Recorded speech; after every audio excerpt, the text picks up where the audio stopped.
What is going on, everybody? Welcome to the latest episode of the Cover 3 podcast. I am joined by Dre from Dre Area Sports and Sterling Bennett of 49ers Access, here to do something that I think at least me and Sterling didn't think we'd be doing this week, and that's previewing another 49ers game. I personally got a ton of grief for my take this week. You guys, not so much. You weren't called Judas.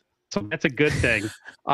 So maybe based on how I'm feeling this week, maybe they'll be nicer to me and it'll be more in line with how you guys were dealing with it last week. So before we get into anything too ridiculous, how are you guys doing? I'll start with Sterling. I'm doing good. Wish the house wasn't a mess. You can see I have moved from the gulag last week into my living room this week as we attempt to salvage what has been quite the mess of a leak on Christmas Eve. But we are eager to watch the 49ers hopefully kick the ever-living crap out of the Seattle Seahawks tomorrow in this very living room with everything in disarray. So it should be fun, Aaron. Dre? I'm super excited because, look, going into last week, everyone kept telling me, and including you guys, everyone kept saying, dude, it's most likely it's going to be over. I was like, no, this is a different fucking game. The Eagles are not the Seahawks. Now, we're past that now, and we are going to talk about that, but, man, with everything that has transpired over this past week, it just feels like the Seahawks are playing with so much more tension and so much more angst, and the Niners are going to go into this calm, cool, relaxed, like, yo, let's just get this done. We beat and knocked off the defending Super Bowl champions in their home last week with less talent than we went in. I think the Niners are set for a huge upset this Saturday, but only time will tell. Man. Didn't think I'd be sitting here talking to you guys about football this week. So during the game, I know I was doing this. Who did I say this to? Mike from SF Gold Rush. I said I was just kind of leaning into the, I'm good with whatever happens, which is a total juxtaposition of how I've been, where I'm like, oh, if they don't have a great season, it's not a Super Bowl, it's a failure. I've kind of leaned back off of that. I still think that Super Bowl should be the ultimate goal, but considering everything, and I've had time to kind of think about it and digest it, considering everything that's been going on this week, I think it's just extra. It's a pro bono that we're getting a chance to watch 49er football this week against a team that whooped our ass in week 18, even though it was only about 10 points. It felt like a lot worse. And hey, Darnold said he told Purdy that he'd see us in the playoffs, and here we are. I think all the pressure's on the freaking Seahawks in this game. Because the Niners The Niners aren't expected to be here. I know that sounds kind of lame for some people because they want to be like, well, that's the wrong attitude to have. But like, guys, we lost Kittle last week on top of everything that's already happened this year. And it's just like, it when you think it can't get any worse, my grandmother used to say, guess what, it will. Pretty negative kind of thing to say to people, but it's the truth. Considering all that, go ahead. If the Niners beat the Seahawks this Saturday, they're going to win it all. I mean, let's not get too far ahead of ourselves. No, I don't care. To beat a team like Seattle Seahawks, who have the number one most dominant defense in the league, if you can beat this team or even beat them convincingly, I think that this team, there's no one who can stop them. I'm telling you right now, this is such a heavyweight matchup for San Francisco. And if they knock them off, I don't see anyone else who will be able to knock them off. I mean, you go against the Rams, their defense is not as good as the Seattle Seahawks. They have a better offense, yes, but we've seen what happens when we go against teams that have a good offense but not a very good defense. It turns into a shootout.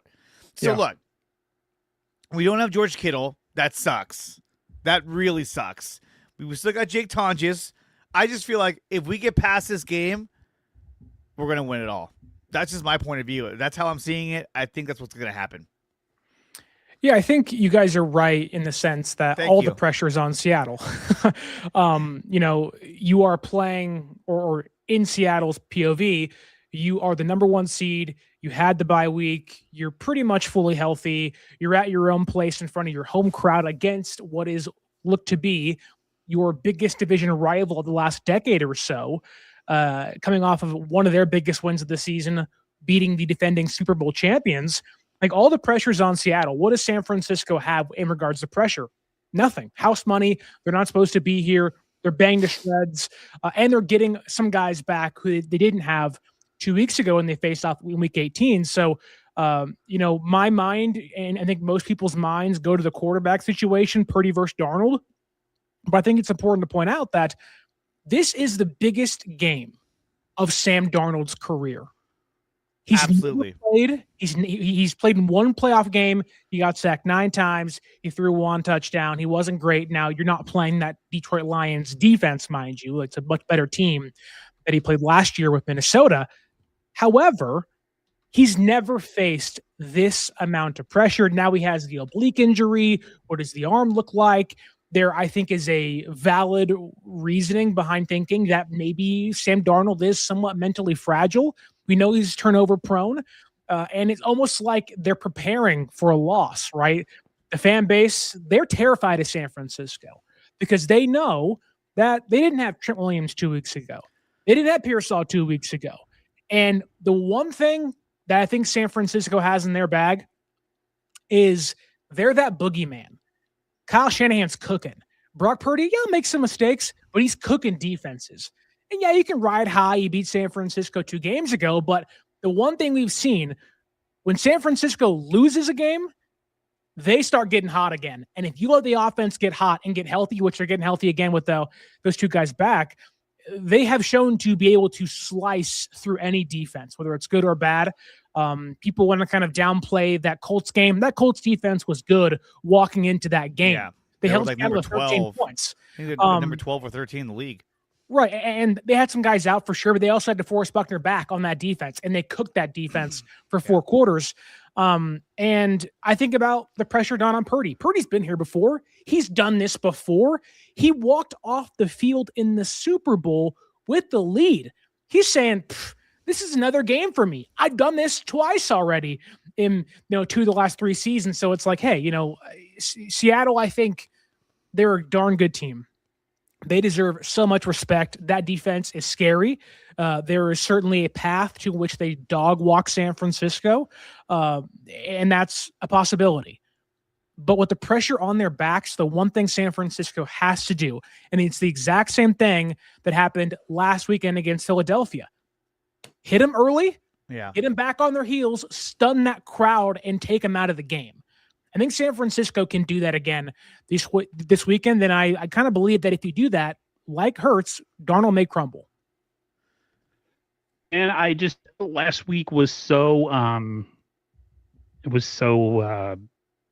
it changed my whole outlook on things, that game, the way it transpired.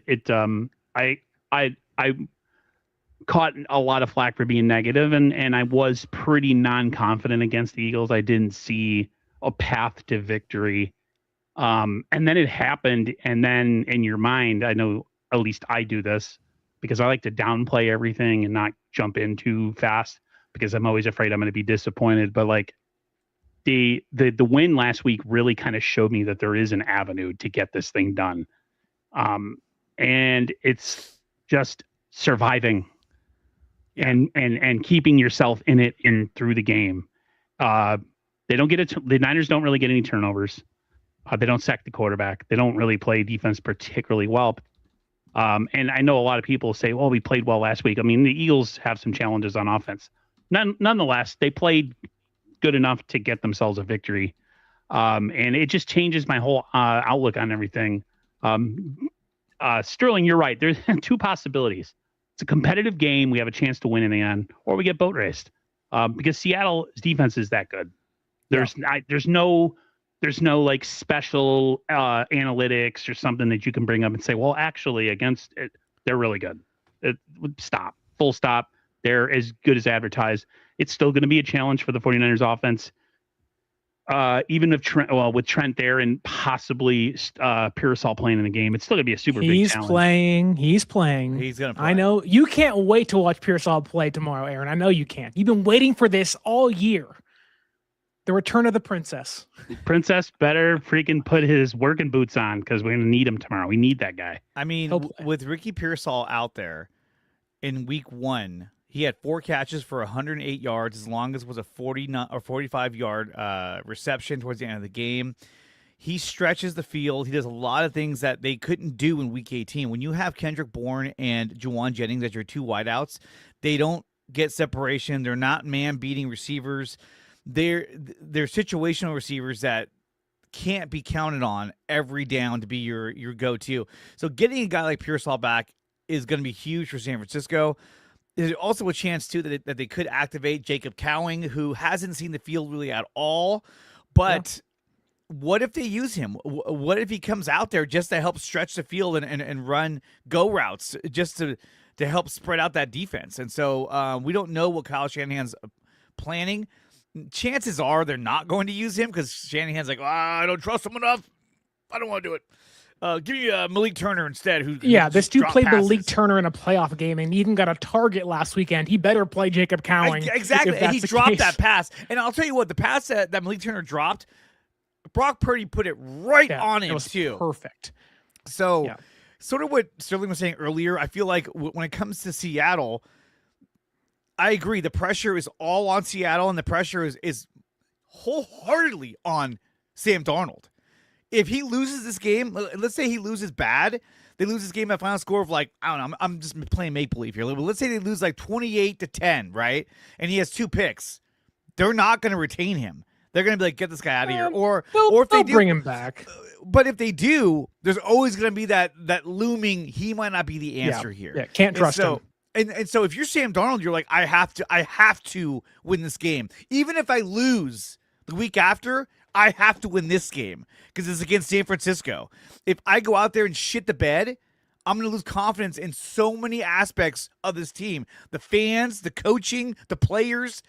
There's a lot of pressure riding on Sam Darnold, a guy who is not the most athletic. He can't run he can't escape the pocket all that well. He's got a strong arm, but he's prone to making mistakes. And in the past 2 games that they played against San Francisco, he has not thrown for a touchdown in either game. That's huge right there. Now, is that going to hold true on Saturday?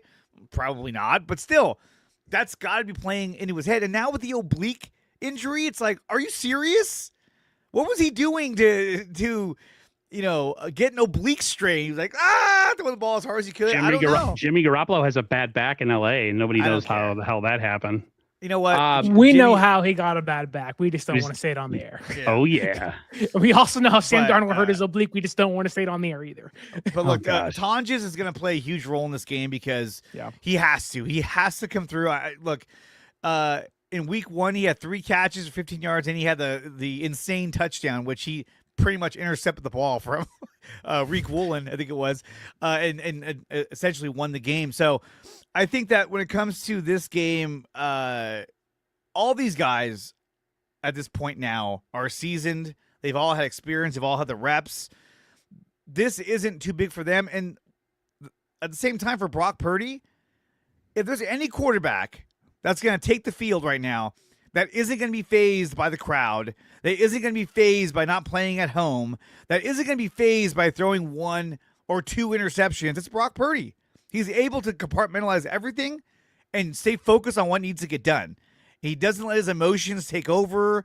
He's not like a Cam Newton who gets down on himself and gets mad, like, oh, come on, man, and kind of gives up like he did against San Francisco in the playoffs. No, this guy stays focused, and he's a leader. And that's why Niners are going to win this game. How much? Yeah. Oh, go ahead. No, it's all you. So if this is a legacy game for him, right? How much, and it seems like it only lasts from week to week because of certain corners of the fan base, people who, make a living off of constantly critiquing, moving the goalpost.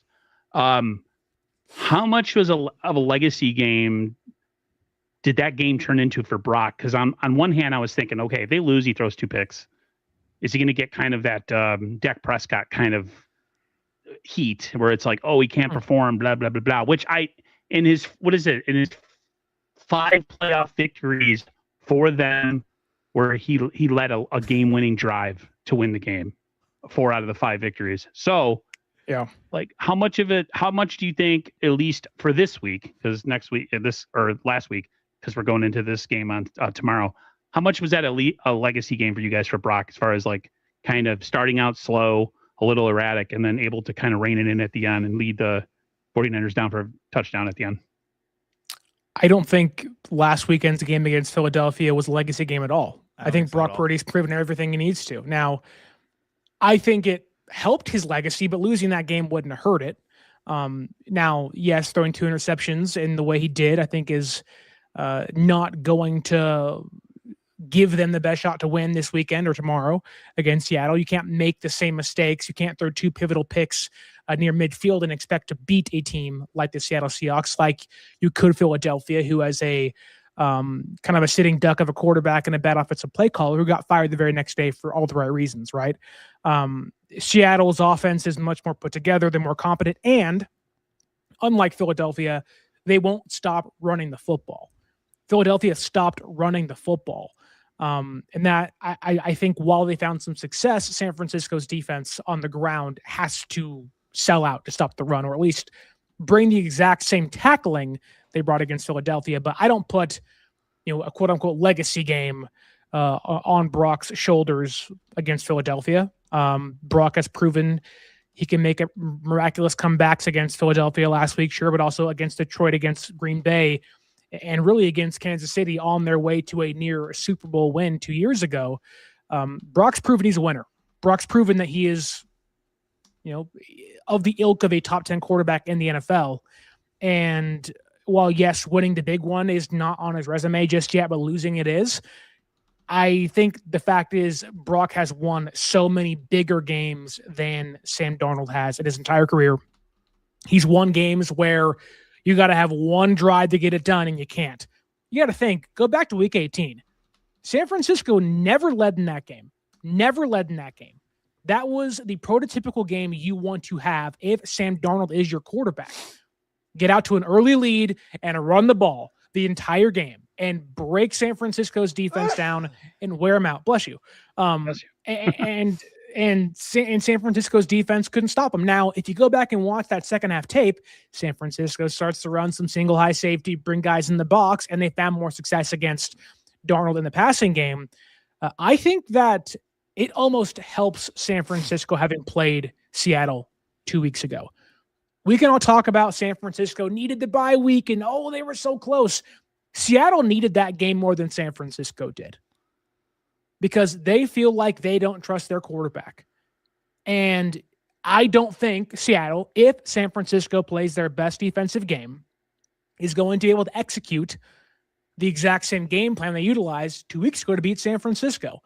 And I think a big reason for that is, one, the improvement of Kendricks and Waddle over the middle of this defense that can tackle and are good run defenders. But also, I know, Dre, we're all big Johnny Dell fans here. He talked about Tatum Bethune's impact in that game. Mm-hmm. And it's obvious, it's evident that after coming back from the injury he had, he did not trust anything he saw. Yeah. He was questioning himself. And you have Eric Kendricks out there now, who has been a NFL Mike linebacker for a decade. He's played in playoff games, picked off Jimmy G in 2019 and made Shanahan quiver in his boots saying, I can't trust my quarterback anymore. That was Eric Kendricks. Mm-hmm. I think now having that guy who's been in playoff games, he's won playoff games, he's lost playoff games, having him now at Mike linebacker changes a ton for San Francisco's defense over the middle of the defense. But also, they need to play Alfred Collins and CJ West a lot more. Yeah. And I know I'm rambling here, so I'll get off and give you guys a chance, but I have a couple stats that I think will prove my point. And I'll say it quick here. Philadelphia last weekend had 19 carries for 85 yards, 4.5 yards a carry, when CJ West was not on the field. When West was on the field, Philadelphia had 17 carries for 55 yards, 30 less yards on 2 less carries, 3.2 yards a pop, though. 1.3 yards less when West was on the field. Yep. And you pair him with Alfred Collins, this year's second and fourth round draft picks. Philadelphia had 13 carries for 38 yards and 2.9 yards a carry with a much better offensive line.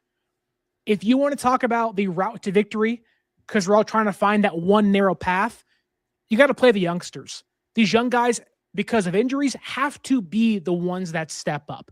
They did it against Philadelphia last weekend. You have a tougher task ahead of you tomorrow. Young guys got to play, and they have to be the reason why you win. Yeah. West and Collins have to be out there. They'll rotate guys for sure, but I don't want to see Khalid Davis.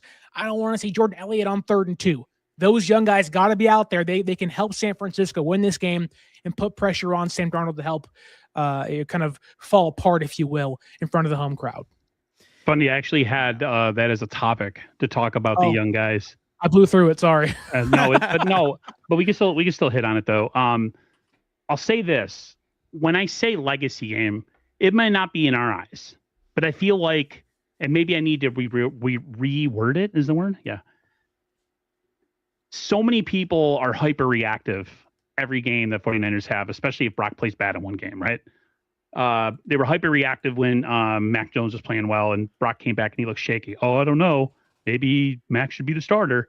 Or then Brock plays well and all of a sudden you have people talking like Ocho who are saying he's doing it without this guy. He's doing it without this guy. Maybe he is an elite quarterback. And then Brock has another bad game or has a bad game and it switches back the other way. I feel like, at least for this week, we're going to hear less of the negative and more of the positive. I feel like with Brock, with certain corners of the fan base, like every game is like a defining game for him because every game that he doesn't play up to certain people's expectations, we just go through the same, ring around the rosy with the same topics about maybe they overpaid him and he's not talented enough and he can't carry. It's just like, and so like last week I was preparing to hear all that trash. And then the way the game ended, I was like, oh, we staved it off for at least another week. Because if say this game against Seattle goes bad and Brock plays bad and they lose, it's going to start all over.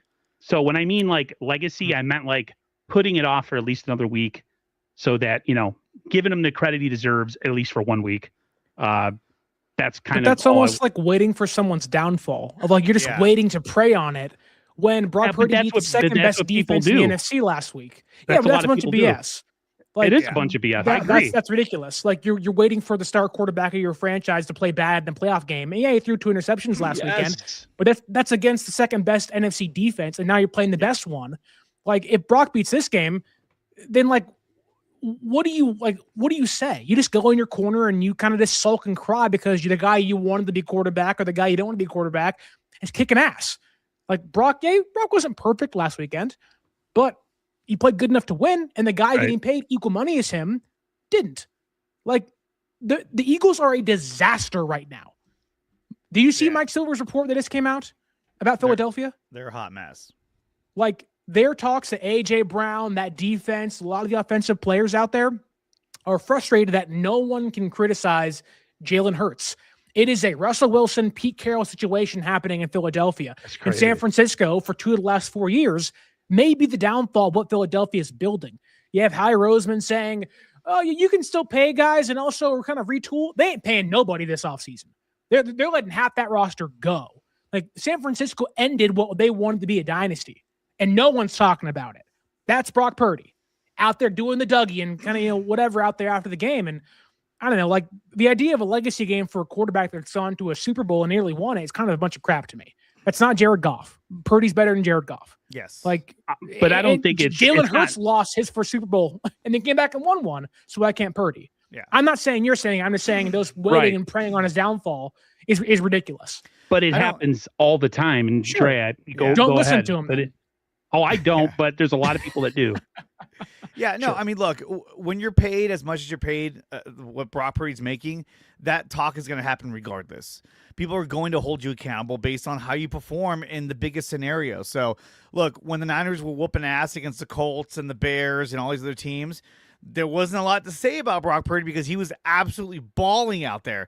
Not only that, but look, think about this. Against the Carolina Panthers, he threw 3 interceptions, right? A lot of quarterbacks would have just completely mentally broken down, or the coaching staff, the offensive coordinator or head coach, would have taken the ball out of the quarterback's hands and turned that into a running game. They didn't do that.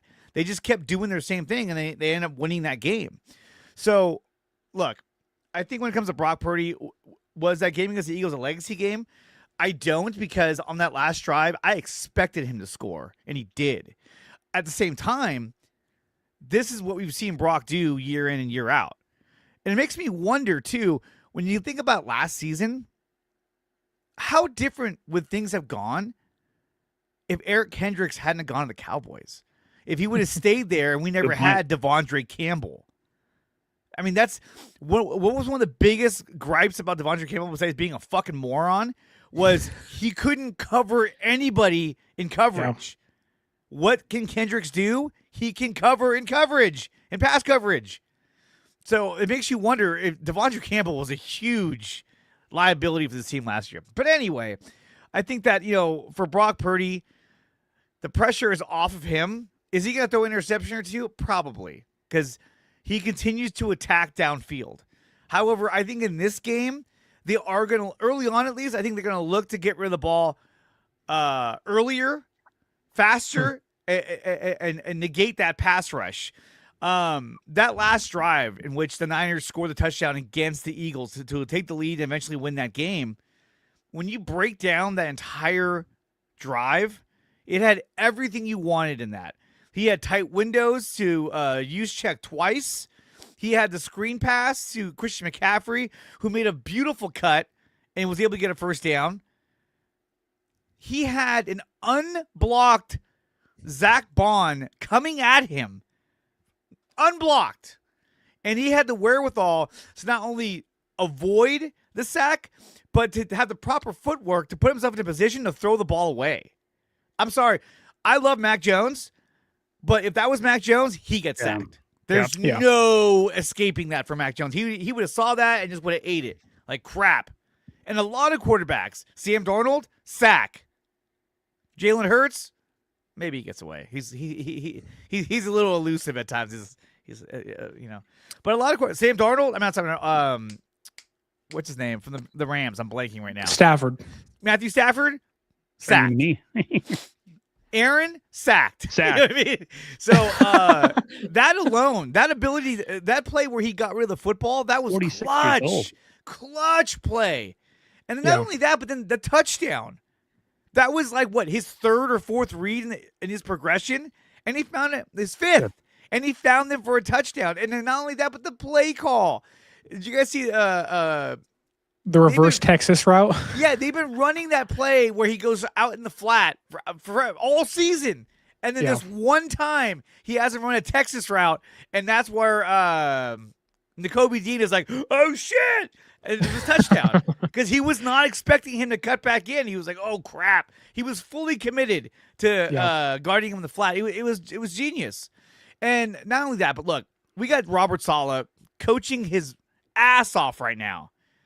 I just think right now they're playing even without all these players, all the injuries that they still have, they're playing at such a high level. And it's not like this is a team that's like the Dodgers, which is full of fucking superstars left and right. Right now, these injuries, this team reminds me of the 2010 San Francisco Giants.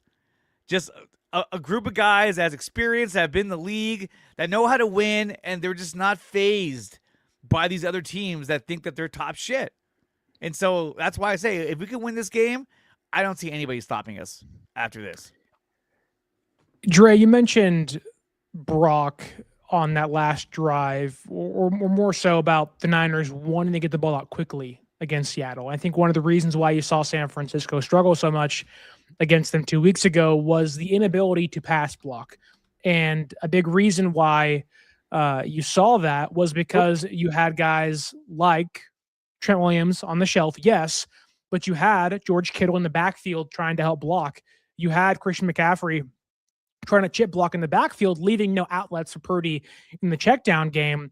And I think that now that Trent Williams is back at left tackle, I know Kittle's out, and that's a big loss when it comes to blocking. And Luke Farrell did not play well in Kittle's absence earlier in the season, so that's a big, question mark for myself. But now that you do have Trent back, you do have now the ability to utilize McCaffrey on the check downs, out of the backfield, Tungus, on the kind of, check down routes, or kind of the sit underneath. And if Pearsall plays, I don't know how much he'll play, but I think he will play this weekend. You can now expand your offense, pull those safeties, pull those linebackers further into the second and third levels of that defense, freeing up more things underneath. And where Seattle, while yes, is good at run blocking with their or run defending with the linebackers, they're not great coverage linebackers. I don't know if you guys have seen, and yeah, they utilize light boxes and stuff, but I don't know if you guys have seen Ernest Jones's stats walking in to week 18, where San Francisco really couldn't exploit him. It wasn't a great day or a great year for him in coverage, and I think that San Francisco can actually exploit Seattle's linebackers. He had a 73.4% completion rate, 482 yards allowed, and 1 touchdown entering week 18. Now, that isn't terrible, but a 75% completion rate, you give me 4 yards a pop and you times it by 3, that's a first down every single time. And obviously there's more context and nuances of the game of football than that, but it kind of feels like San Francisco, like Seattle thinks they beat the San Francisco 49ers in week 18. When we know here that, no, you beat Austin Pleasance and an offensive line that couldn't block for their quarterback, that when he plays and has blocking is one of the best quarterbacks in football in the clutch in the entire league. So I think this game will be entirely different. The outcome may not be when it comes to wins and losses, but the Niners will have a much bigger fight to give tomorrow night in Seattle. And I think a big reason for that is the ability to have those checkdowns and screen games finally open up for them against Seattle tomorrow night. You guys always have a way of easing my worries and anxiety going into any game. It's crazy. No, but and I'll stop talking about Brock after this. I just think that even if we were to win a Super Bowl with Brock and he played well, there's just always going to be those people that are going to consistently move the goalpost forever. And for me, last week meant something because it staves it off for 1 week. But we all know that doesn't change, whenever they lose, whether it's, this coming Saturday, or maybe they lose in the conference championship, or maybe they don't lose. We know it's not going to change. So that was the reason I asked you guys. I know you guys don't believe in that crap and that you believe Brock is a really good quarterback, as do I. So I don't know. I'd bring it up because it's a legitimate thing to ask, because on social media, you have your neutral people, you have your pro Trey Lance, even though he hasn't been here for 3 years. We're still talking about him, even though he's made it abundantly clear that he can't play in this league, at least as a starter. And then there's the people that are realistic, that actually pay attention to football and watch football and study football and know that Brock is a really good quarterback, despite all his limitations and where he was drafted. So that's all I wanted to bring up. Let's go back into the rookies. So I was talking to Mike 2 weeks ago. We were kind of down on them. It was after the Seattle game. About, we got all these draft picks, we drafted all these defensive players, but we're not really seeing the what the Niners were trying to sell us early in the offseason with going cheap. And then this game happened, and then you brought up some of the stats with the defensive tackles, the rookies, Collins and West playing together. And then you have the contributions in the game of Marquise Siegel, even though he kind of made the situation where he had to have that one-on-one tackle by, I think, being out of position. I forgot what the talk was in that game. And then Upton Stout, he's had this up and down, hot and cold kind of year where he looks good 1 week, but then he's kind of getting, tore up another week. I feel like this year, because of how this year went and because we were so injured, it kind of had a thing of, learning under fire, without a safety net. There's no top stars that are kind of protecting you, or you're able to come along slowly. These guys have pretty much been thrown into the fire. And I feel like going forward into next year, with another group of draft picks and free agency. I feel like this year was a great learning. It was great for them to learn with the way this season has went. I just think going forward, they're really going to be a lot better than I initially thought. I don't know. What do you guys think? It kind of sounds like you're agreeing with their decision to retool. Yes. In which you hated for 18 weeks of the year. You complained for 18 weeks. And look, yeah, there are ups and downs. And obviously, the foresight, right? There's no Michael, who's been out for half the season because of injury, and Nick Martin. I think the concussion thing with him is really scary, and that really sucks. And we haven't seen Jordan James. We haven't seen Curtis Rourke. And Connor Colby was kind of a nice plug and play. Then he got really bad. Like, a lot of context into why there was reasons to doubt and complain. But it's almost like San Francisco had the foresight to say, hey, we have a bunch of young guys and we can retool and save some money in the meantime. Also re-sign Warner and now Kittle and now Purdy, which now two of those guys have been out for half the year. One guy will miss all next year, which sucks. But it's almost like for all the crap they got, they did everything right, or at least most things right. And even the trade deadline stuff, you can make a move. They beat the team that made the move. Now, I'm not saying that guy wouldn't help, but they also added at the deadline, Keon White, big impact player for them, or at least in some cases. They got Eric Kendricks, and they waiver claimed Garrett Wallow, who was great in a playoff game for them. Mm-hmm. Again, I'm not saying it's perfect by any means, because it's not, but had they lost last weekend, we're having a whole different conversation. Like, what the hell, right?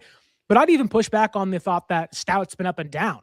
You go back to that Cardinals game, and since then, Upton Stout has been this team's best run defender on the exterior. And I think he's been one of the best coverage players too. Yeah, he's undersized. Had a big fourth down stop against Philadelphia last weekend. I think he's been one of their biggest impact defensive players the last month and a half of the season. And I would give John and Kyle, and maybe it was trial by fire, like you said, Aaron. You are right. It could have gone either way. But the way things have gone, the people they've had to rely on that are rookies, I think they've stepped up in a big way. And Marquis Siegel has his biggest opportunity tomorrow night to just shock us and wow us. And he hasn't started since week 5 against the Rams, got benched and didn't play after that, which I think is a big mistake. But if this defense helps keep that JSN Darnold offense down, and this offense can find a way to score 25 points, 24 points, and they win, my God. You give them a whole offseason, a whole other draft class. San Francisco's window is not just open. It's wide open. And fans need to get on board with that. It's here, and they're here to stay. When you saw what they did to the Eagles receivers. Okay, so how many third downs did we see where they were bringing not only pressure up front, but they were playing press man coverage with Upton Stout, Renato Green, and Deommodore Lenoir, which is something that I've been wanting them to do for so long. Because we know that Lenoir, Green, I think even Upton Stout, those are man coverage kind of guys that like to bump those guys at the line of scrimmage and get them off their timing. I think that's what was huge. Upton Stout nearly had a pick 6. I think if this is next year, he does. So I think that, look, against the Seahawks, you got to play press man, especially against JSN, because you need to throw him off his timing, get him off his route. Now, look, they don't want to do it because they're afraid he's going to burn past you, but he's not a huge guy. So I say, especially on third downs, press man, bump him at the line of scrimmage, slow him down, and make Sam Darnold have to think about where he's going with that football, because if he doesn't have Smith and Jigba open or as an option, his numbers go way down. He relies so much on Smith and Jigba to catch that ball and run after the catch. And if you eliminate that, which we saw the Rams do, I think, week 17, week 16? Yeah, for like 3 quarters. Yeah, the Rams took him out of the game, and all of a sudden you saw Sam Darnold not know what to do with the football.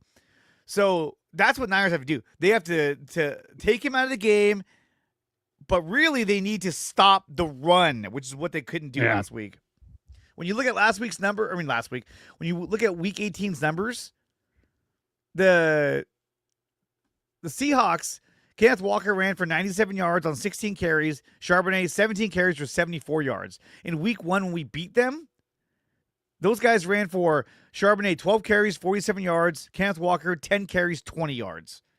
And that's why we won the game, because they didn't have those big gashing runs that were just killing us in week 18. First, I want to hit the super chat real quick from Tommy Huxley. It's definitely not my channel. I do not know whose channel it is. Are you monetized yet, Dre? No, it's on Sterling's. Sterling, Tommy Huxley says, is Renardo Green our worst starting DB? I mean, if you're going to compare all three of them, I mean, I don't know. I don't think so.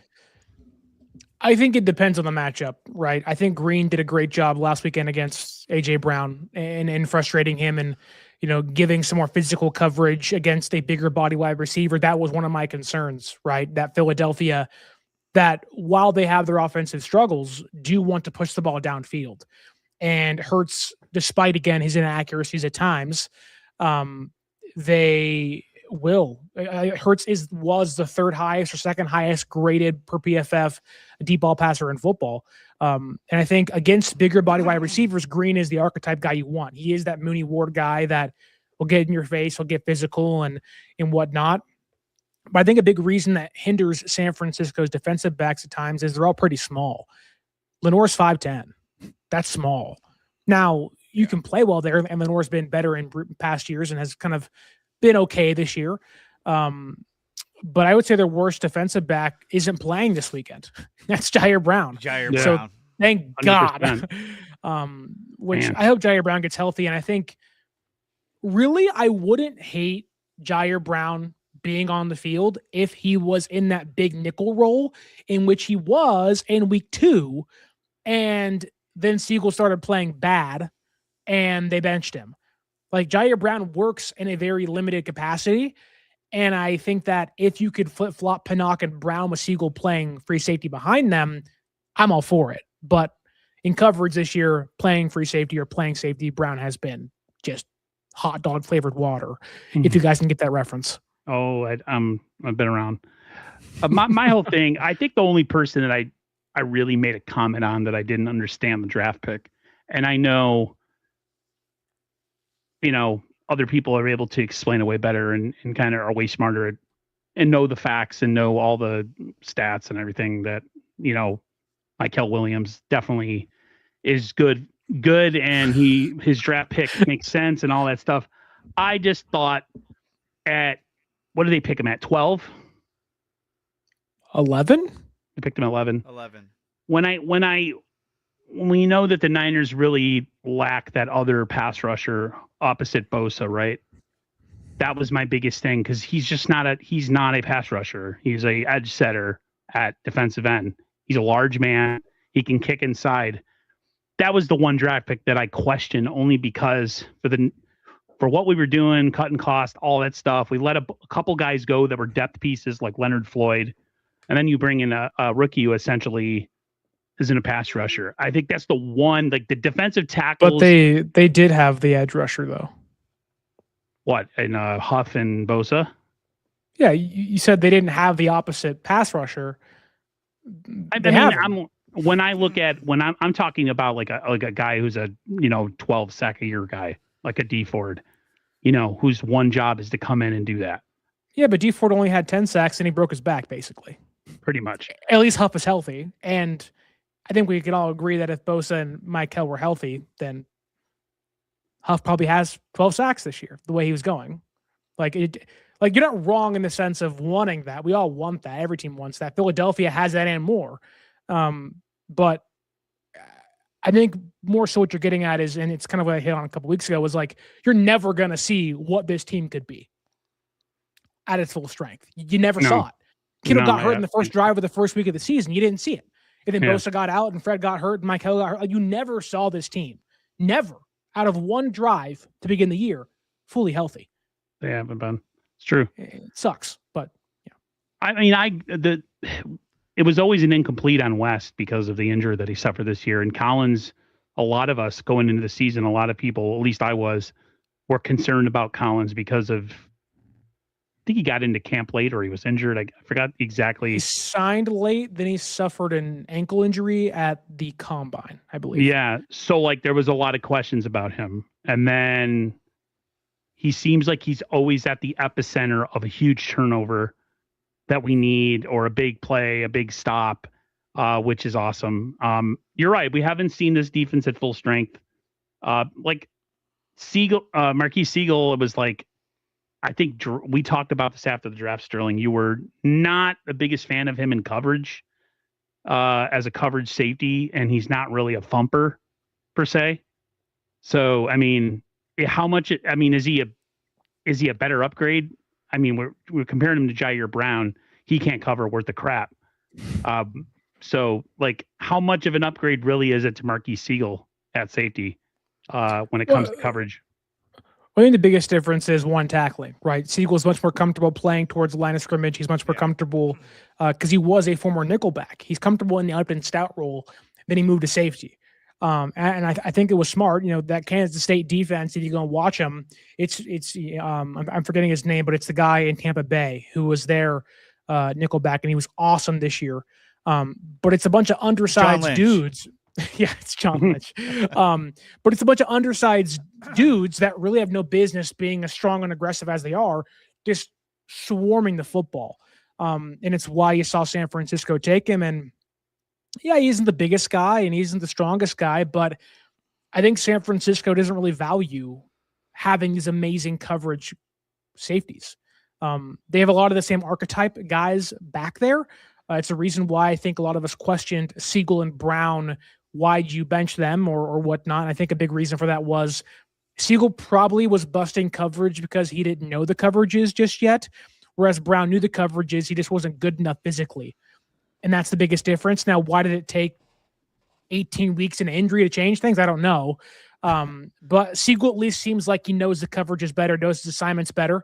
And it does seem as if that now that he's had time to kind of sit back, take in the information, that he'll at least know where to be and not get beat deep downfield a lot. Now, we'll see what happens tomorrow, but I think you're at least getting a more sure tackling player towards line of scrimmage, which you already saw in space.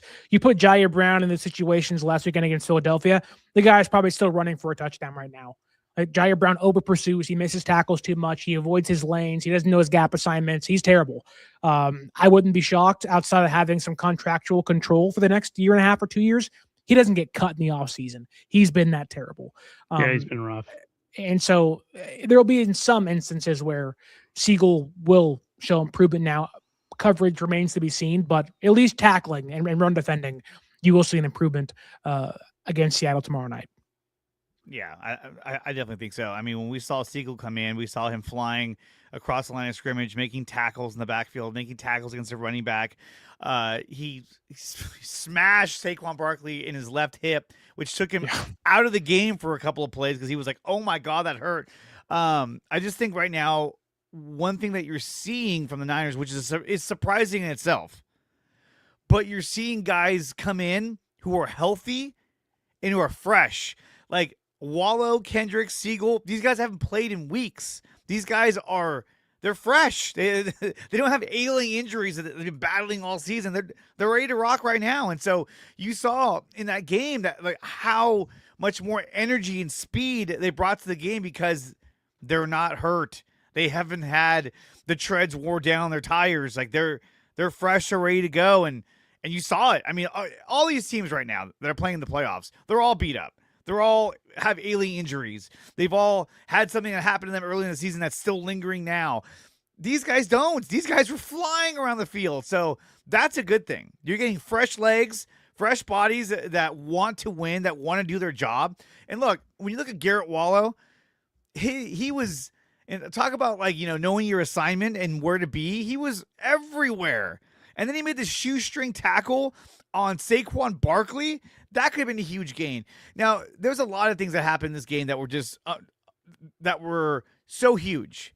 Even the Keon White sack, the shoestring sack on Jalen Hurts. Hurts could have ran for like 15 yards.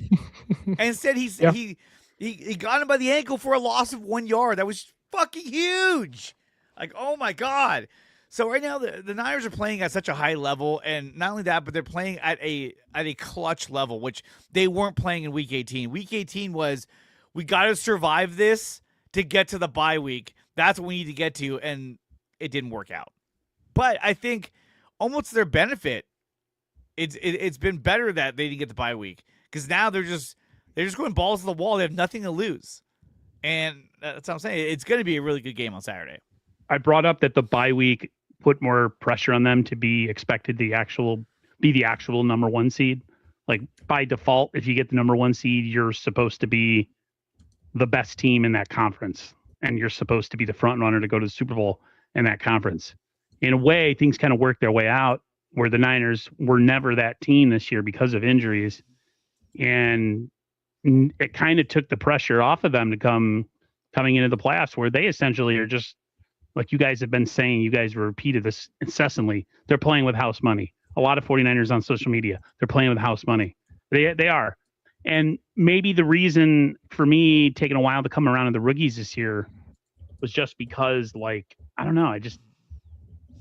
There was so much made of it. There was so much, like the fact that they cut so much payroll in the off season, and John and Kyle, especially John, were really trying to sell you on these rookies. And I guess I didn't see it early on right away to really maybe buy into it. And I didn't think per se that the window was open or was opening with these guys on the field. But over time, and especially in the last game, a lot of my mind was changed. They still have a lot of growing to do for sure. But whenever the season ends and they go into the next offseason, they have a base on defense that I didn't think they were going to have coming into this offseason. And I think more of the worry goes to the offense. We made so much of the defense this past offseason, and then during this season, how the defense was kind of under the scrutiny because they had to cut so many bodies to save money. And now the offense is kind of maybe going through the same retool going into this offseason where Juwan Jennings is possibly out the door. Ricky Pearsall, you can't count on him. And Ayuk is a goner. So they essentially are going into this offseason where they need to. And George Kittle's probably out for all next year. What? That's another thing, too. No, you got to be truthful about it. You got to be truthful about it. Yes. Like, whoa. Oh, sorry. So in that way, that makes me more critical of why we didn't see the young guys like the Cowings and the Watkins, because they've been so talent deficient this year at times throughout their roster. This wasn't the year to sit on your hands with certain guys. They didn't have a choice on defense. They kind of did on offense. Now the pressure is into this offseason. What we saw with the defense this past offseason, their offense is going to have to go through a similar restructure, maybe an infusion of youth, whether they decide to sign a free agent wide receiver from somewhere, or they double down on something we don't want them to do, and that's probably draft a receiver in the first round. I just think that a lot of my give worry. me Mekhi Lemon, we're gonna have some fun. Out of USC, he's gonna be gone, but man, he's phenomenal. Yeah, but you guys good? I mean, can we move on? Yes. I don't want to move on without. I'm sorry. Well, first, let's look at Tommy's super chat, the second one. Which Tommy, thank you so much for the other $2. Sorry, Tommy. Going right into my wife's pocket for Starbucks, so I appreciate it. He 100%. Says once the season is over, I'm assuming that means the strength and conditioning staff needs to go.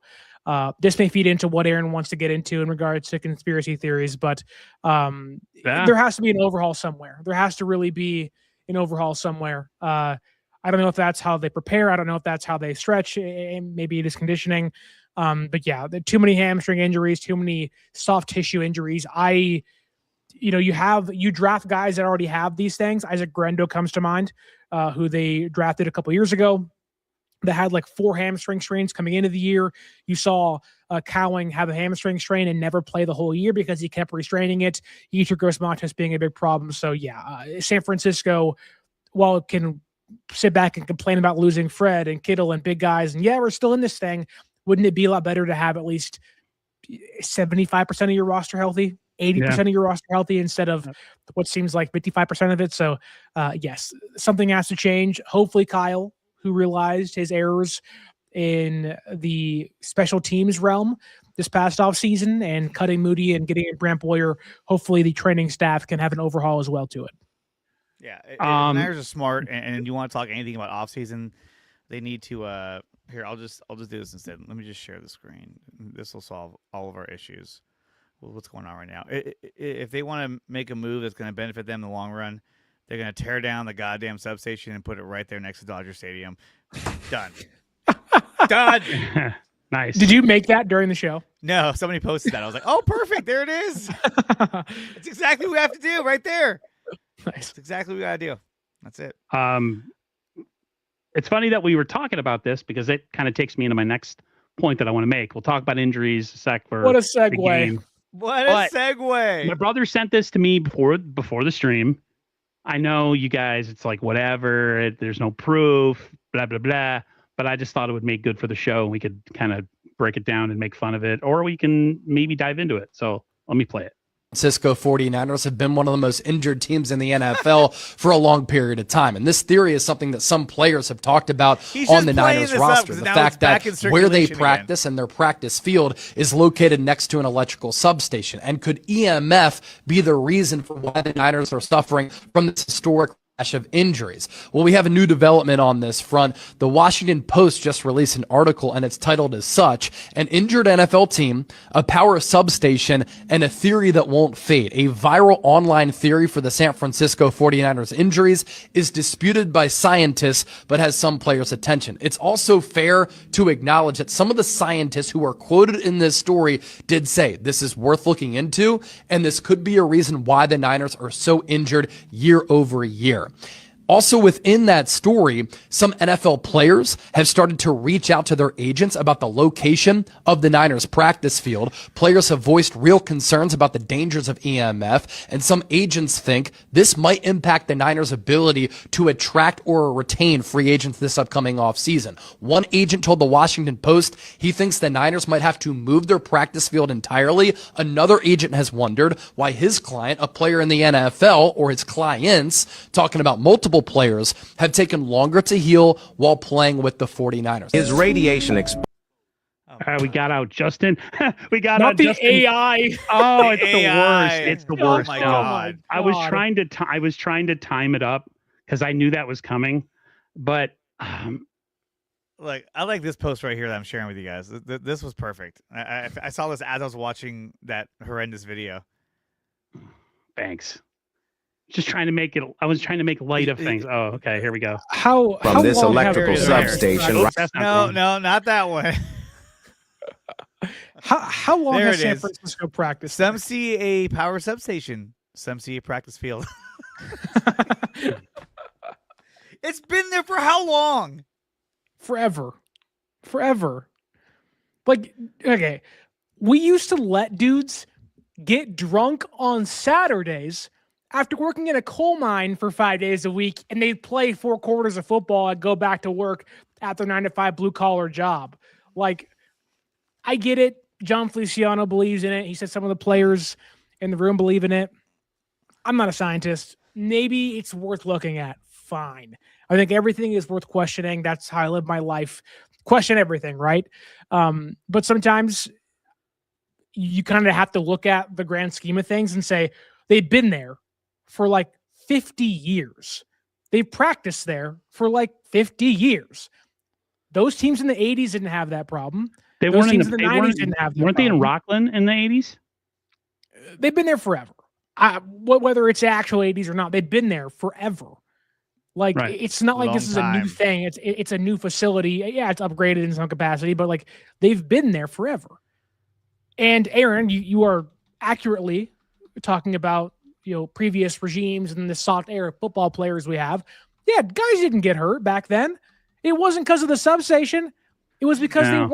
they weren't 100, 200 pounds dripping wet, shredded to bits with muscles popping out of their cocks. Like, that's the issue. Nice. Is you have DK Metcalf out there and AJ Brown shredded all the hell, Bashar's got And- the info right there. and like none of these guys, can do anything. It's like the Niners aren't getting injured and have hamstring strains because of the EMF levels.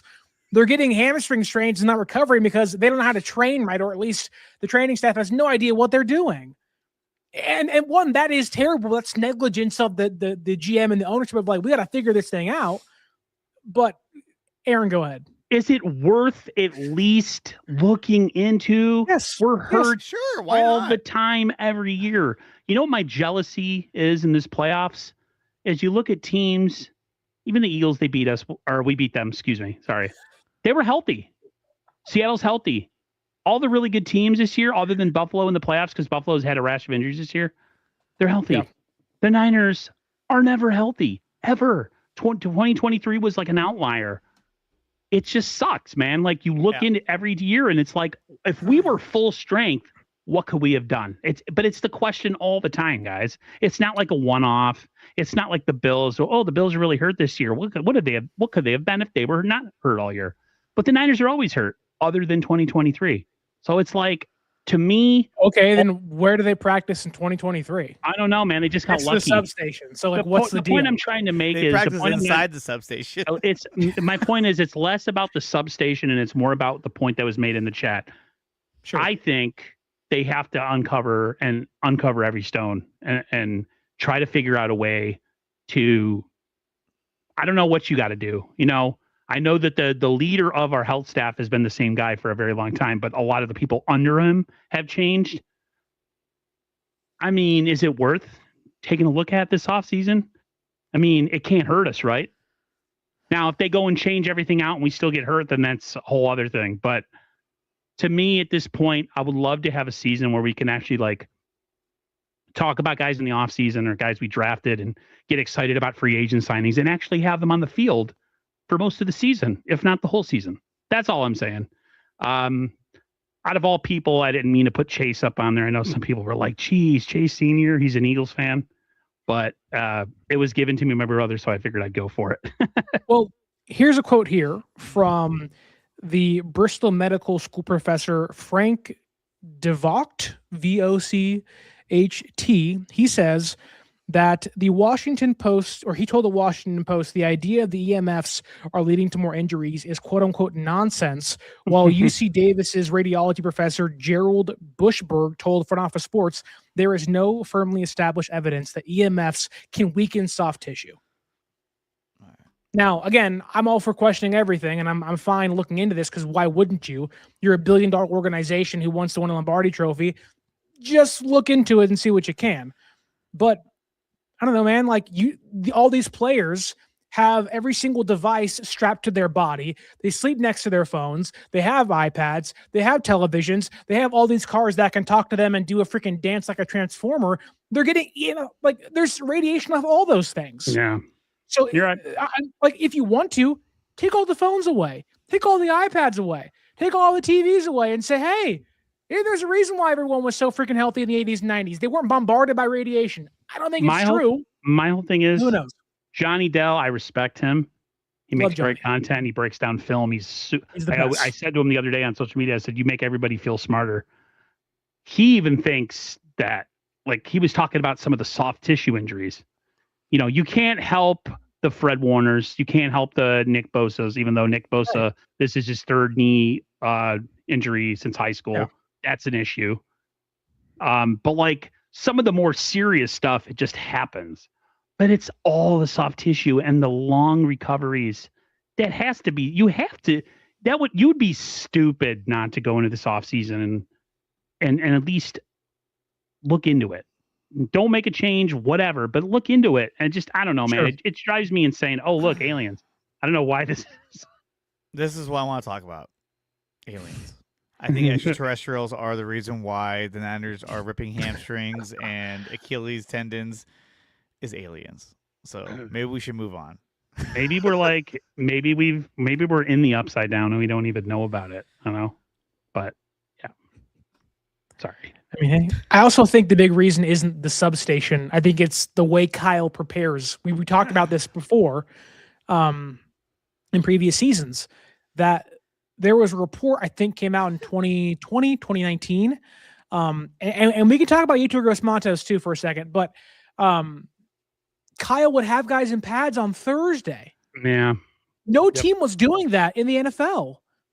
And that's fine if everyone else is doing it and it's not leading to injuries. but nobody else was doing it, and the team was decimated by injury. I just think the way Kyle wants and the level he has for players is astronomically high, and I get that it can lead to a lot of winning and you can push guys to reach their best, but on top of that, you may push guys' bodies so far they can't recover. Yetur Gross-Matos being a big part of that, but Yetur Gross-Matos was also hurt in Carolina where there ain't a substation, and he was always hurt in Carolina and was a failed second-round draft pick without a substation. So it's like, I don't know, man. It's like if you sure, but I think this is a good point that what's his name, Dipshit Hall, or no? No, I think it is. I think it is close to Dipshit Hall. Depeche Wall. Depeche, sorry, he's going to be a Saturday game helps the Niners. If Sam has an oblique injury, a Sunday game would have given him an extra day to heal. Fuck you, Seahawks. Yes, I agree. Dipshit Hall nailed it on all fronts right there. Now, an extra day didn't help Pearsall. Sorry. Yeah. Yeah. Extra day didn't help Pearsall. I don't know if an extra day is going to help Pearsall's PCL find stability. You already said yesterday to the media. He said that it's not going to get healthy until he has rest in the offseason. Well, he also said that. He also said it hurts a ton trying to make Pearsall. He said it hurts a ton trying to make explosive movements, and I was like, just catch and go down, brother. Catch and go down. Turn into Tyler Lockett, man. Yeah. That's why he played so long without getting hurt. Man, okay. Let's touch on the injuries, and then we'll go into our predictions and stuff. All that stuff. So the injury to George Kittle last week was totally devastating. It was like happening in slow motion when I watched the game. But it just felt like the story of the 2025 Niners. But that it has to be written this way, that we can't have nice things. That's one of the greatest things about this team is that what they are able to overcome. I mean, look, he went down. A lot of us were like, this guy's falling. Like, this is it. I was actually a little numb when it happened. I was it was just like, oh my God, no. But then the Niners were just like, shit, where is he? Is he down? Hang in there. All right, let's go. All right, we're running a play. And they had a huge play right after that. Look at Kyle Shanahan in the locker room after the game. Where's George? Is George here? They're like, yeah, he's over here. Hey, brother, thank you for everything, dude. Thank you for everything. All right, guys. You know what I mean? Like, they're so used to players going down that they were just we're going to dance to one song and one song only. Yeah, it was just like, well, I mean, that's what happens, right? I mean, look where we're at. And they're about to get a guy back, hopefully next week, if they can win this game in Fred Warner. I was convinced he was coming back this week. It looks like he's not. I'm not trying to take over the show here, but let me ask you a question.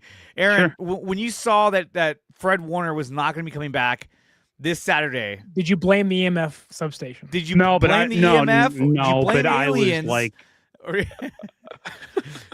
I blamed.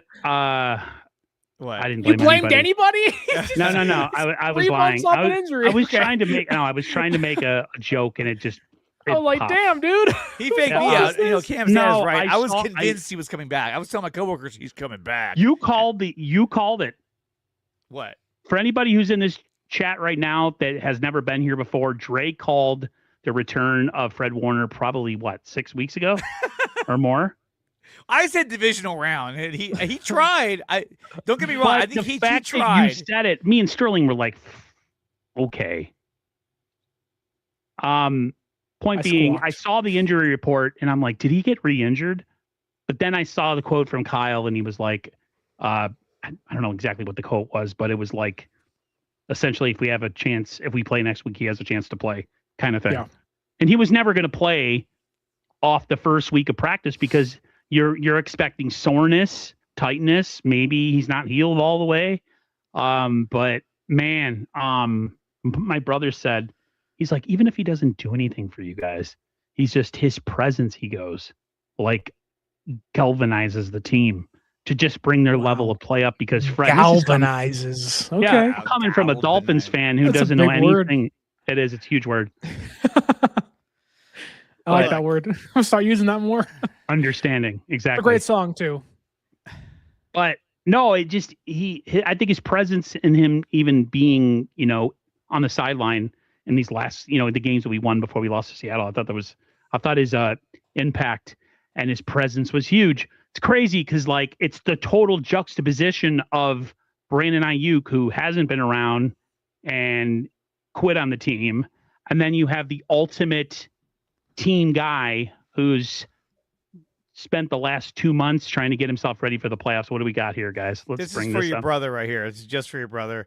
Deometer Lenore tweeted out, "Leave us alone. We good, man."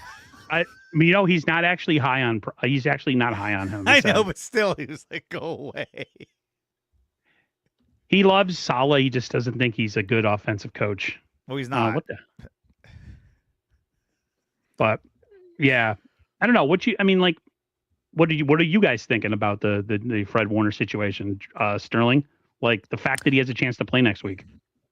Oh, it's great. You have to get there first, though. Yeah, right. And, yeah. I hope they will. And I think if they do, he'll play. I am a little bit concerned about his health. Obviously, he had a week off, or he's had 3 months off, and 1 day of practice, really. And, if he played tomorrow, I would be really concerned of, like, is it the smartest move to make? You're really risking, taking Kendricks out of the lineup and everything. I don't know. It just feels like getting Fred back, though. You heard the team talk about him in a positive way. You've heard the team kind of feel I don't want to say the impact, but it's like when a dude has aura and just commands the room, your eyes turn, right? And I think having Fred out there on the sideline, talking to the defense, getting them prepared, being in the meetings, it matters. It's the reason why losing Kittle sucks so bad for the offense, because you knew, man, they don't have many game changers. They have McCaffrey and they have Purdy, but you got Kittle out there in offensive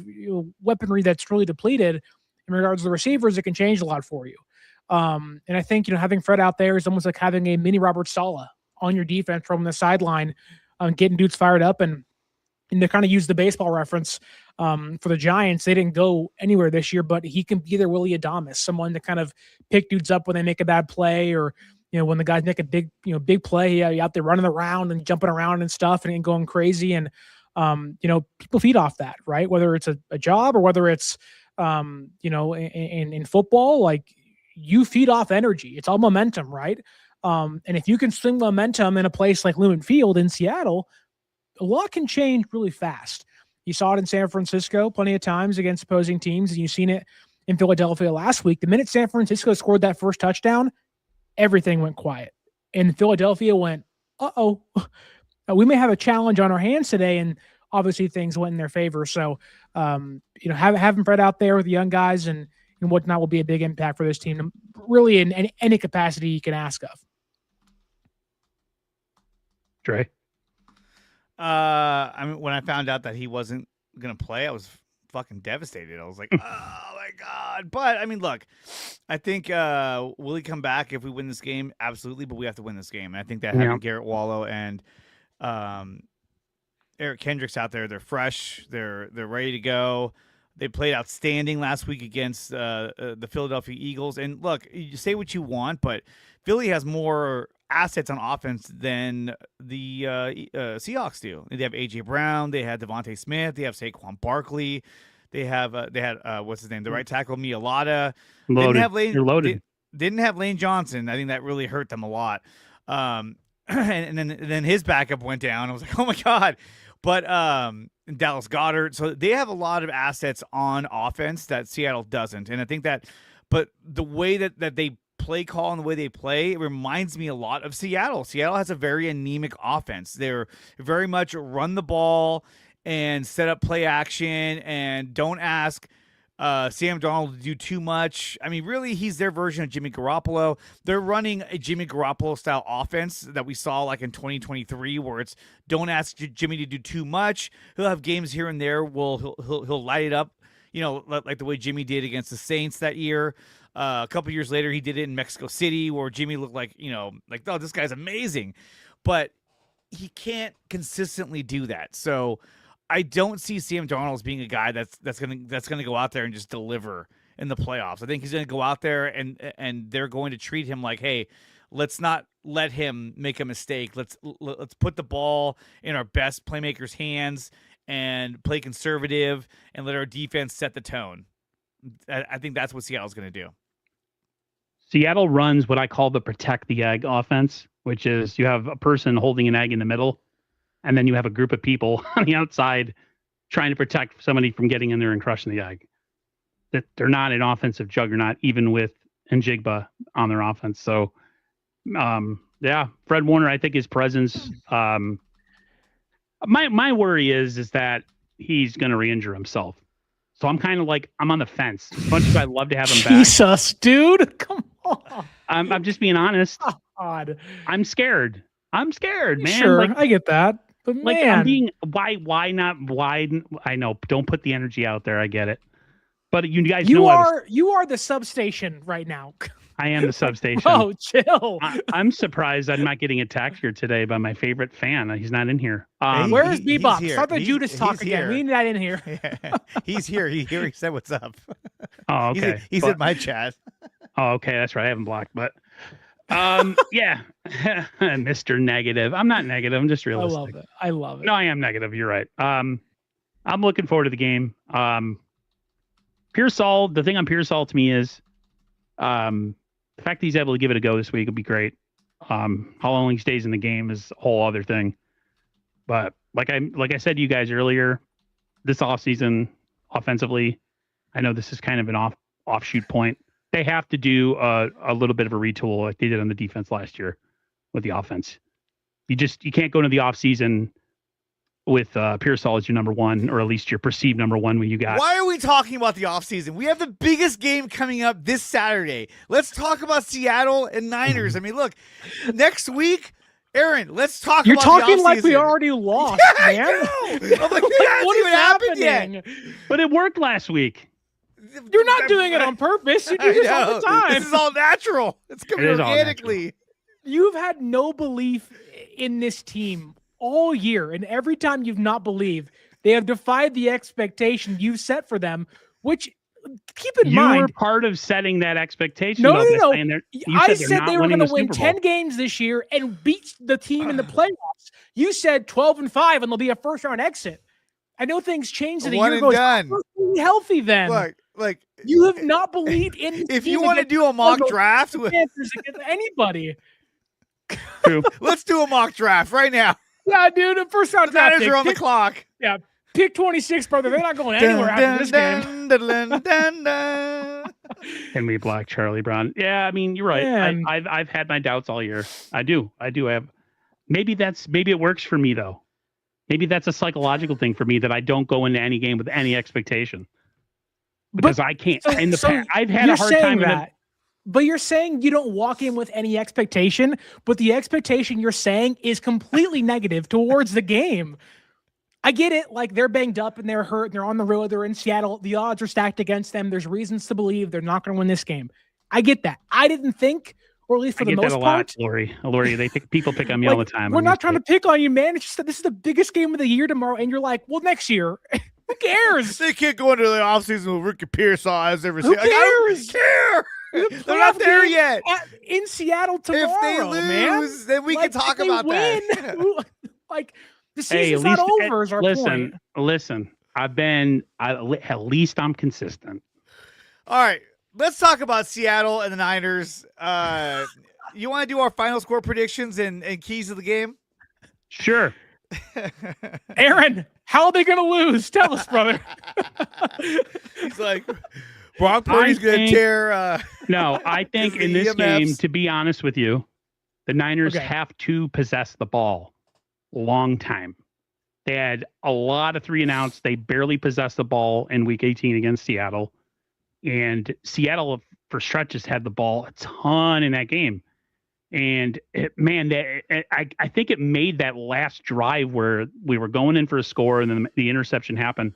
I think that's why a lot of us were like, okay, game's finished right here, because they did never capitalize through the whole game. And then that was the one time that they actually looked like the game might tilt back in their favor, and it just didn't happen. So to me, possessing the ball in this game is key. And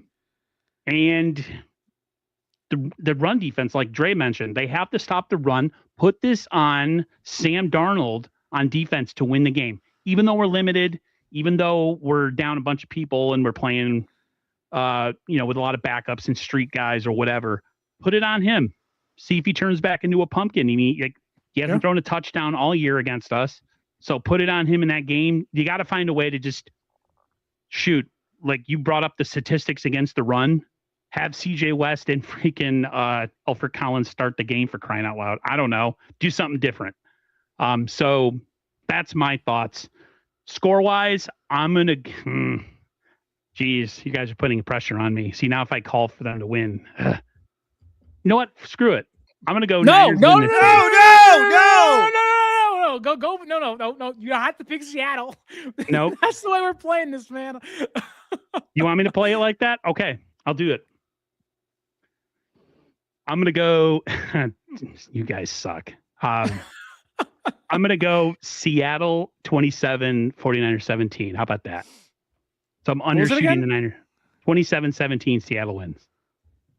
Okay. Dre, what do you think? Can't believe you chose the fucking Seahawks. You're such a loser. I'm just kidding. All right. Thank you, Charlie. You're welcome. We're having fun. All right. I'm going to give you... Okay, my wife was trying to get a hold of me. Anyway, I would say this. The Niners are going to win this game. It's going to be a close, tough-fought game. And I think in this matchup, the Niners are going to control the line of scrimmage by not letting Kenneth Walker, K9, that's his nickname, and who calls him that? I guess Seattle. I heard somebody say it. Dude, like they got the worst. We're the 12th man. They paid for that from Texas A&M. Get some real nicknames, losers. So I think they're going to limit their damage because I mean, when you look at last time we played them, they had more yards. They were more effective against the Niners in the run game, and I think that this time around they're not going to be as effective. They're going to limit the damage on the run. They're going to control the run and force Sam Darnold to have to beat them with his arm. And I think the game plan is you load the box, don't let them run this football. Me to him, okay.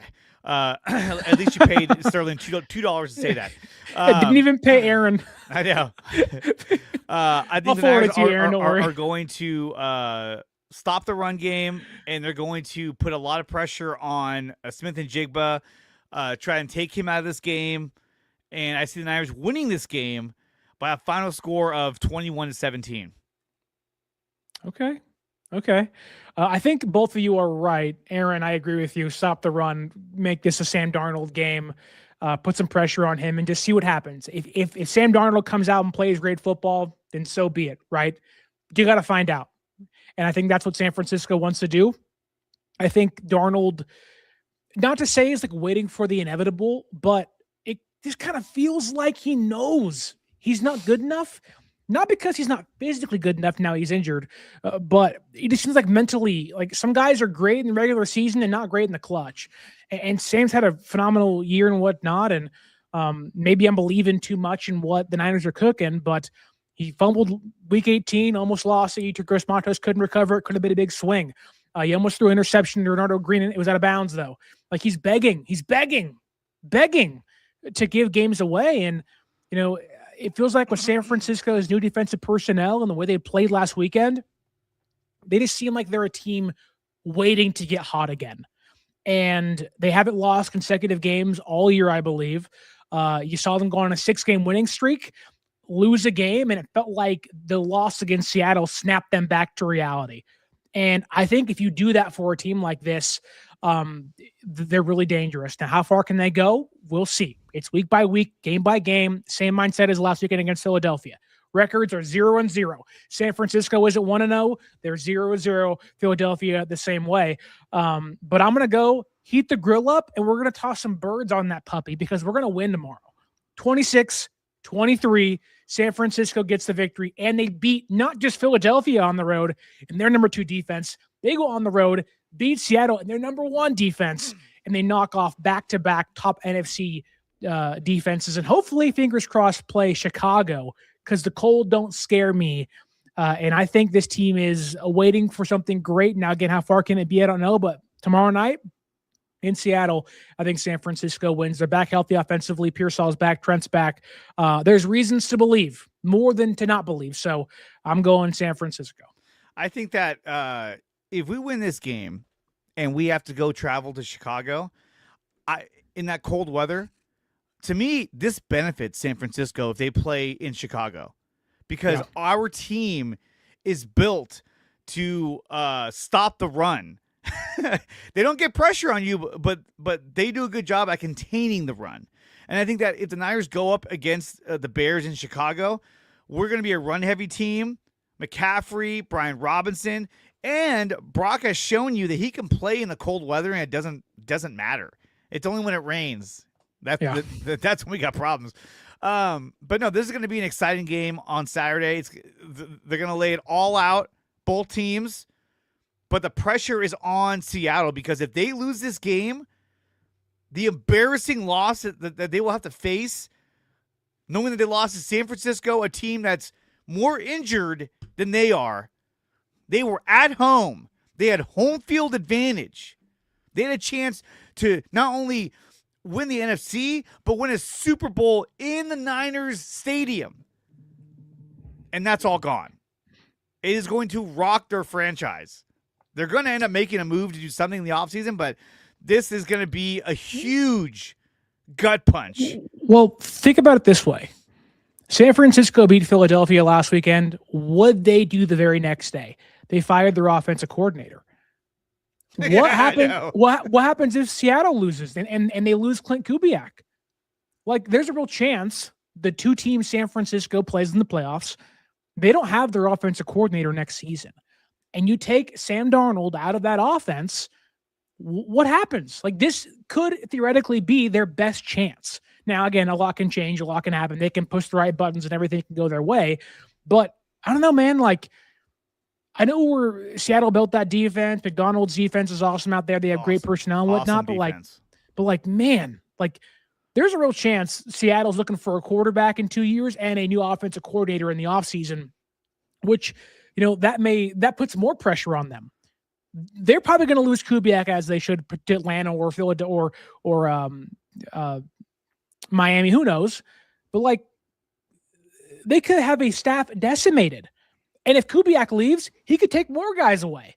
So who knows? And maybe it's, again, just me feeling good about things and me feeling oddly more confident in this game than I was last weekend, which doesn't seem right because Philadelphia wasn't a good team, or at least offensively couldn't move the football. But I don't know, Aaron, it just, part of me is scared, which kind of what you're getting at. You're scared to buy in. I'm because not scared, nervous. And that's probably a better way to put it. You're nervous because you know what could happen. You guys don't understand how emotional of a fan I used to be. Were you punching TVs? Oh, everything. My father used to get after me. When my so did I. Lose. My dad used to tell me, get over it. They're still getting paid. I fucking cried when the Houston Rockets beat the Orlando Magic, because I was a huge Shaq fan when I was a kid. I cried at that. I was like, no. So dude, yes, I remember when San Francisco lost to the Ravens. I was 14 years old in high school, whatever. I had to walk into the other room and I broke down crying because I was so just brokenhearted. And my mom walks in and she's like, "It's okay." And I was like, "Don't talk to me, Mom. You don't understand." My Obviously, dad, too emotional, but still. My dad after the '97 NFC Championship, Green Bay came to San Francisco. It was a rainy game. We lost. Why are we talking about that? I was so well, because you're bringing. I'm trying to make a point. I had to sit here and watch those games too as a kid. I watched Brett Favre. I didn't see it. I didn't see it. Shit all over us. I'm trying to make a point of why I am the way that I am. I'm trying to make this come full circle. I got very emotional after the 90 playoff game, the 91 NFC Championship, where Montana was knocked out.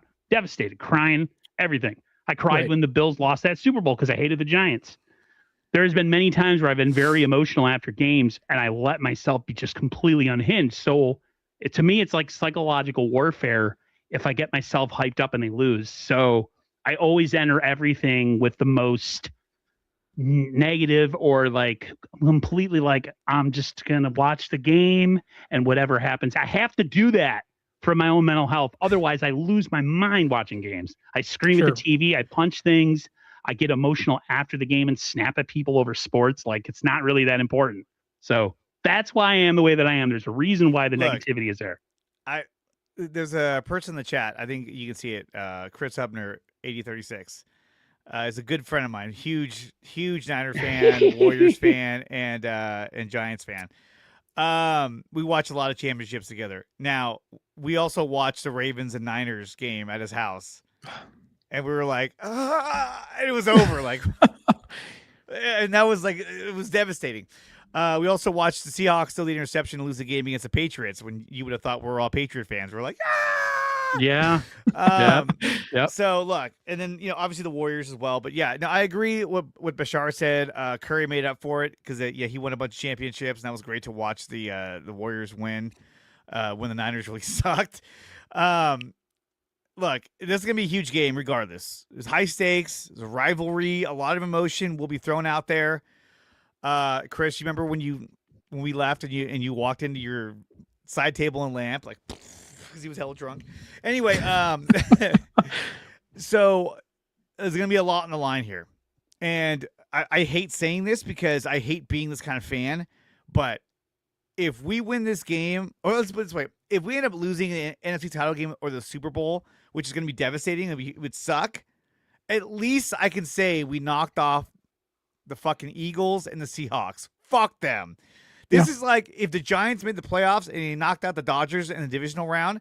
I don't even care if we win the World Series. It's like at least we fucking knocked them out. You know what I mean? So at this point, I'm gonna take each game as its own championship. This is it. And really, I feel like the Week 18 game that was Seattle's Super Bowl. That was the equivalent of.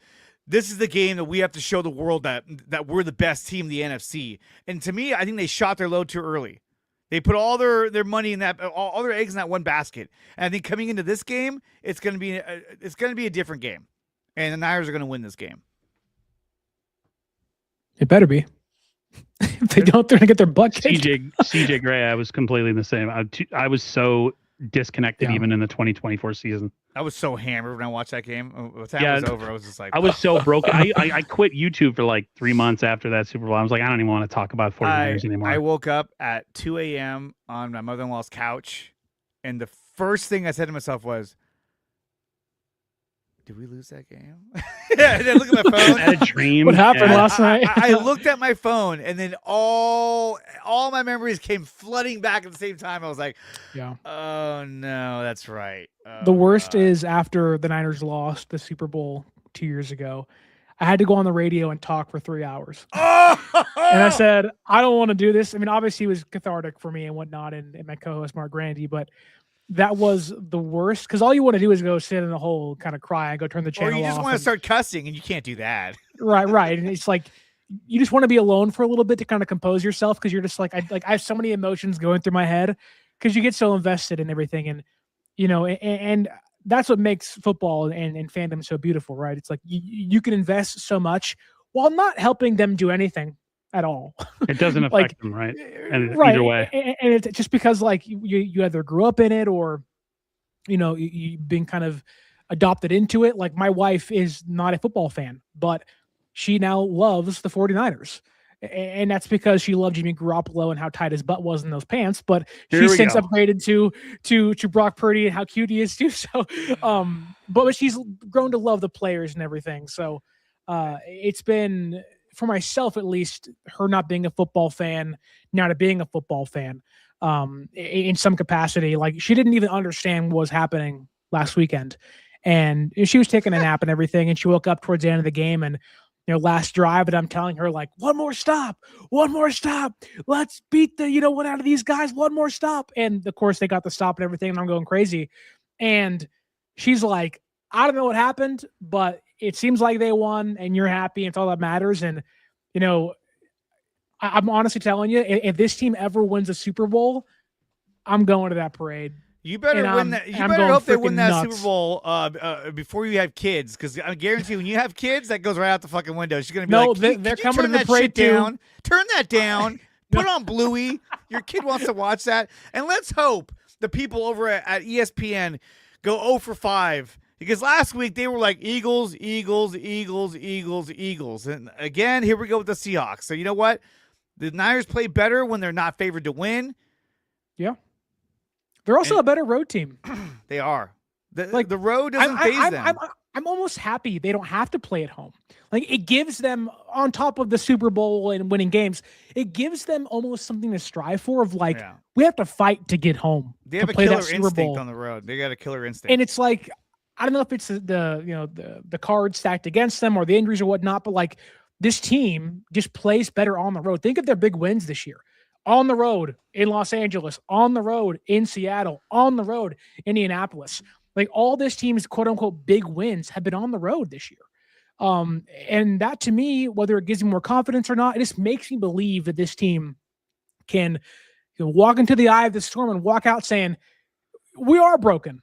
We are bruised. We are torn and chipped and shattered, but we're still finding a way to power through this thing and persevere. So maybe that's all for not tomorrow night, but I don't think so. And obviously, when the game kicks off and then when the game ends, we'll see what transpires. But I believe they have the best quarterback in this matchup, the better head coach in this matchup, and a coach that has been really calling his best plays for the last 7 weeks or so. And that, to me, means so much more than having the best defensive personnel. You don't have to have the best defensive personnel to win football games. It's 2025. The best offense usually wins. So why couldn't it be San Francisco? I'll just say that you can clown me, you can talk over me, you people can say shit in the chat. I'll always be real, and I'll never shoot you guys fake excitement or fake feelings towards the 49ers. I'm always going to be 100%, because if something happens, I'm not going to flip the script and be like, oh yeah, I knew they were going to win the whole time. Like, I want you to come at me and be like, oh, we won the game, we won the Super Bowl, and you doubted us the whole time. Absolutely. Like, come at me. I will take it, and I will eat all the crow. I ate the crow last week from saying we weren't going to win that game. So, like, I'd rather be real, and if that rubs people the wrong way, sorry, but at least I'm being authentic. At least I'm not fake, because there's a lot of fake people who do shit for super chats and money that don't really even freaking like the team, and people watch the shit out of them. So, like, that's all I'm saying. Like, at least I'm being truthful. Lori Matthews. She's like, Aaron, you are right, Aaron. You are right. Aaron has been consistent as possible. Sure. The whole year. The other thing is, we didn't touch on it, but real quick, your concern about Saleh leaving the 49ers. Oh my God. Woo. Well, I don't think it's high. It's going on right now while the playoffs are going. I don't think it's high. I think he's staying. I don't think he fits any of these teams. He's gone. The Ravens aren't going to sign him. The Dolphins aren't going to sign him. The Cardinals aren't going to hire him. Ravens. If anybody, it'll be Atlanta. The Ravens are going to go hire Jesse Minter, who was in Los Angeles with the Chargers. Or the Ravens. I don't think he's going anywhere. I mean, Ravens or Falcons. I think that's where he's going to go. The Falcons are the one thing that scares me, but they'd be more inclined, to me at least, to hire Kubiak and keep Ulbrich in place. That makes more sense than hiring Kubiak? You're talking about Clay Kubiak or Clint? Clint from Seattle. Yeah. That'd be because like the Browns ain't getting him. Like, that ain't gonna happen. Why would he go to Cleveland? It's like, the Raiders aren't. I'm gonna go play with this train wreck of a franchise. Like, and the Raiders don't make sense. Like they kind of, the Raiders kind of have to have that stopgap or like retool everything and break it down. And you don't want a defensive minded guy doing that. You want an offensive minded guy. And he's got to get a job Mendoza. where he's got to get a job where he has an offensive guy follow him. Look at it this way. Who's that guy? McDaniel? I don't think McDaniel wants to go to Baltimore or Atlanta.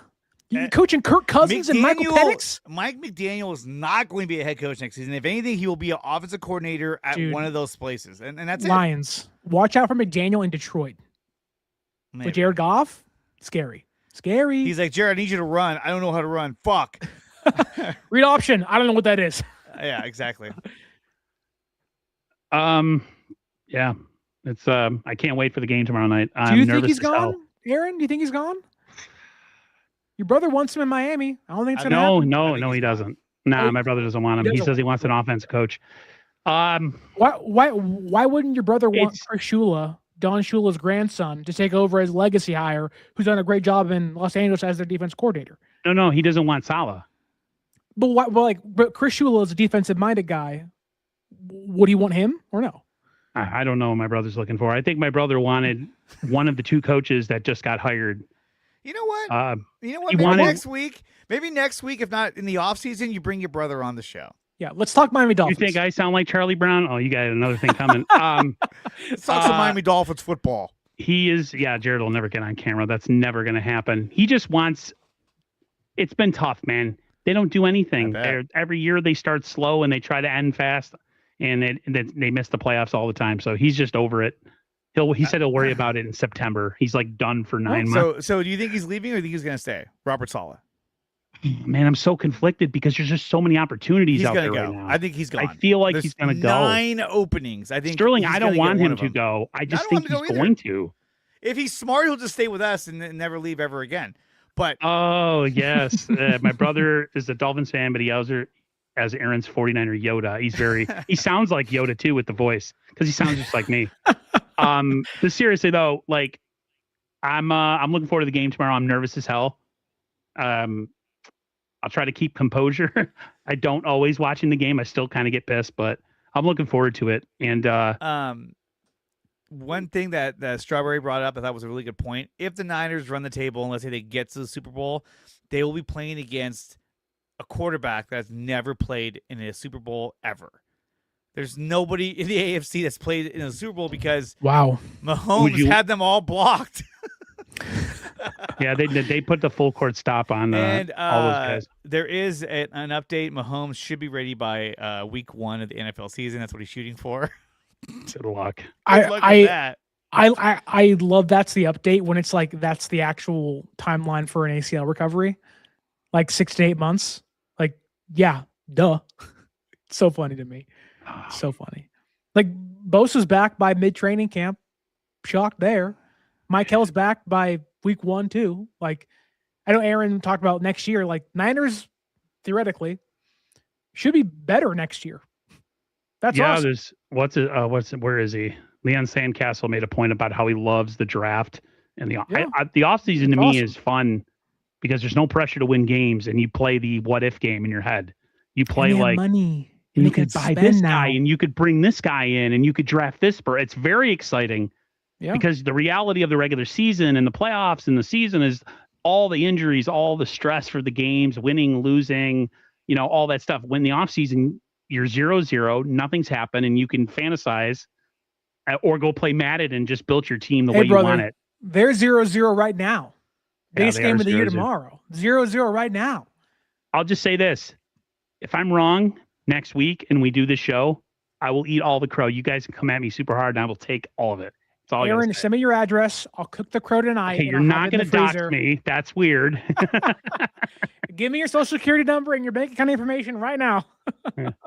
I'm here to fix your Home Depot card or whatever they call you for. Give me your Google Play card, brother. Go down to the Target and give me a Google Play card. No, Aaron needs to show up at Sterling's house and be like, here, I'm here to fix your fix my leaks in my roof. Oh yeah, come on in. Please.